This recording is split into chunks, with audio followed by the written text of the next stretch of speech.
So as I said, my sister does have a driving lesson, therefore I was able to make you a video. And also, I moved out of my bedroom. Yay! So this is the living room. But let me do a quick tour. This is the sofa my mum and I usually sit on. Big mirror. Yay! Oops, fireplace.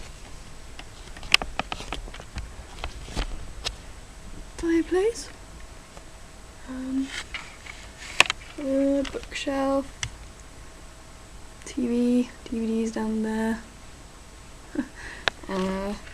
There's the garden. Yay. Garden. Some more. Oops. Some more books. And more books. That is our living room. Yay, exciting.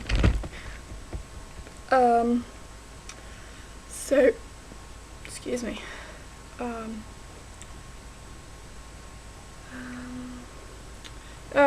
You wanted me to tell stories this time. I'm really bad at thinking up stories about myself. I came up with a list though, so I'm gonna work off that. Okay. I guess start at the beginning. I don't know. Start with my first word, which was dut, which is duck.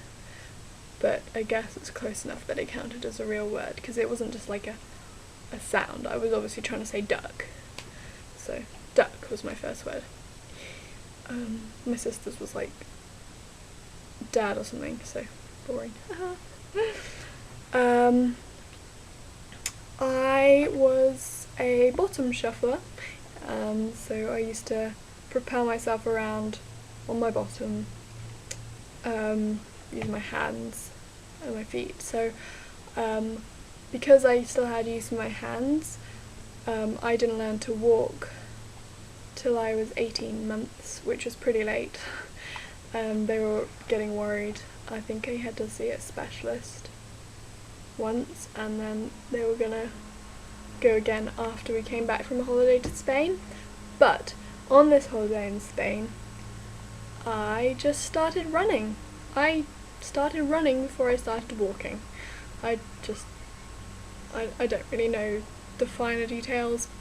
Being 18 months old, I don't really remember that much.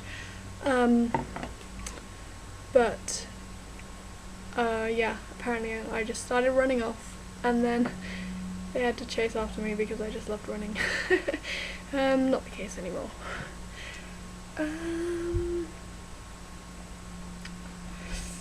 Okay. I was born in Brighton. I'm the only person in my immediate family to have been born in that hospital. I was born in Brighton Hospital. And I lived in a house in Brighton for a few months. And then, I'm not sure how long it was. It might have been, I think it was, I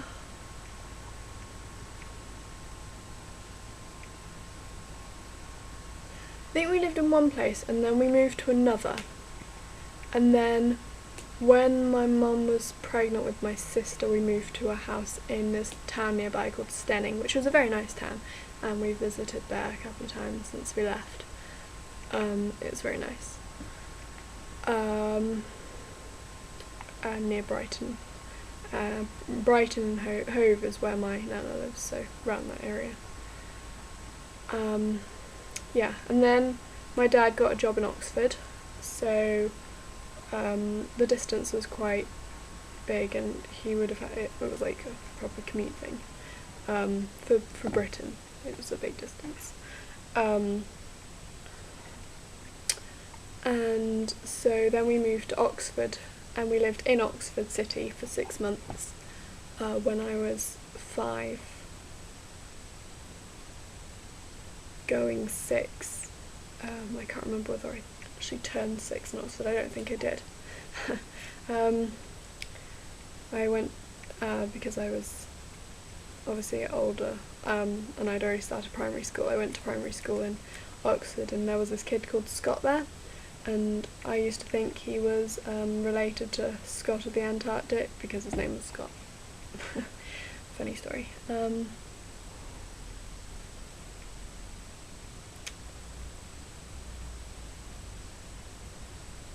Then after our 6 months in our nice house in Oxford, it was a 4-storey house with a tiny back garden, and my sister and I shared the room at the very top, and we used to look out of it at night and watch the storms, which was pretty cool.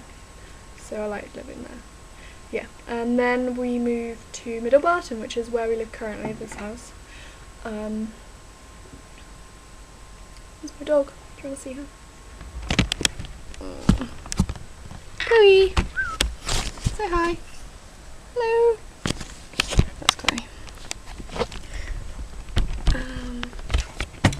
So yeah, then we moved here, and that was in 1999. Because I turned 6. Yeah, I turned 6 here, and then we had the millennium here, and we all went out on the garage roof, and now we're not allowed on the garage roof because it might break.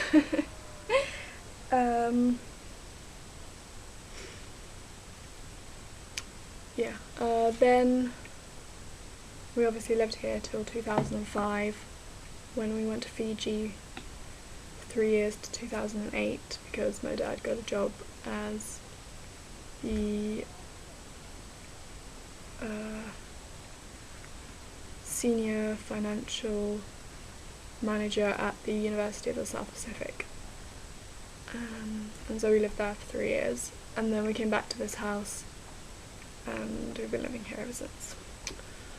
We lived in Fiji. We lived in, I think I've told you how many houses we lived in Fiji. We lived in the house on campus, then our own house with a cat. Yeah, I think I've told you this. And then we lived in the apartment.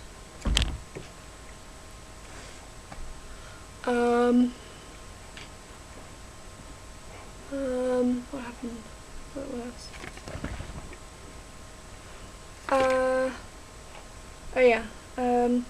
When I first got here, obviously I was new, but I was in year 1, and our year 1 class was sort of mixed with the reception class.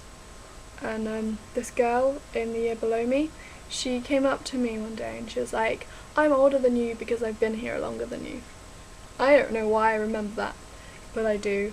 And she she was older than me because she lived there longer, and I was just like, okay.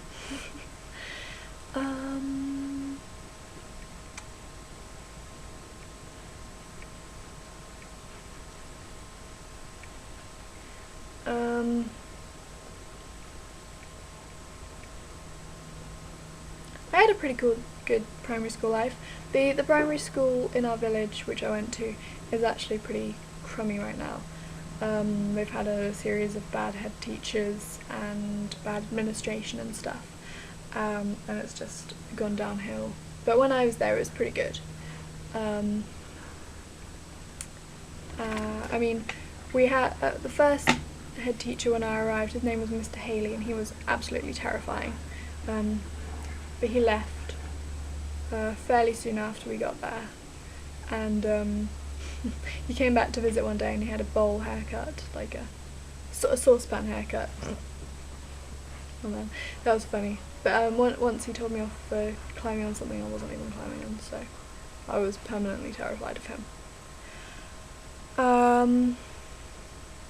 And then we had this lady came in, Miss Green, and she was awful, but the school was run well during her time. I think because she was so bad. I'm not really sure, but she was awful. Eventually she ran off with her Turkish toy boy, and she always used to wear snakeskin trousers, and she had bright pink or orange hair, and she was just a bit, what are you doing as a head teacher, really?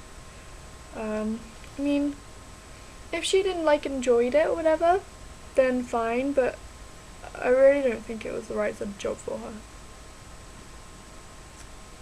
But yeah, the primary school was quite good when I was there. Being October baby, obviously October 2nd, there were only 2 people older than me when I arrived. No, 3 people older than me when I arrived. And the boy and the girl, a boy and a girl, left fairly soon after we got there. Everyone leaves. And so there was just another girl, but then she left in year 4. So I was the oldest in my year, and then in year 6, and I was really proud of this, I was the oldest child in the entire school. I don't know why I'm so proud of that, but I am. My favourite school year was year 5, because myself and 4 other people in my year got put in the year 6 class because they needed spaces filling. I don't really know why, because our year was actually smaller than their year. Our year was the 2nd smallest in the entire school, so I don't really know why we got put in that. I think it was probably intelligence levels rather than class size. And that was a really good year because obviously I felt elite. And I really liked the people I was with in that year, and I really liked being with year 6s because we learnt, higher level stuff, and it was more complex, and it was just really fun, really. And we had the coolest teacher in the world. Her name was Miss Turner, and she was fairly young, not the youngest teacher I've ever had, but fairly young, and she drove a Mini Cooper S, which was green, and we all thought she was really cool. And she used to bring in her guitar and play songs with us and sing with us, and we just had a really good time with her. My favourite song, Imagine, she actually introduced me to. We sang that in class one time, and I just fell in love. So yeah, I had a pretty good primary school life. I'm sure I have other stories that I can tell you some other time. And I will tell you about my high school career in Fiji and back here some other time. I want you to tell me stories now, please. Also, I want you to sing, because you said you'd sing. So sing. Anyway, yeah. 1 month exactly today. Okay, bye for now.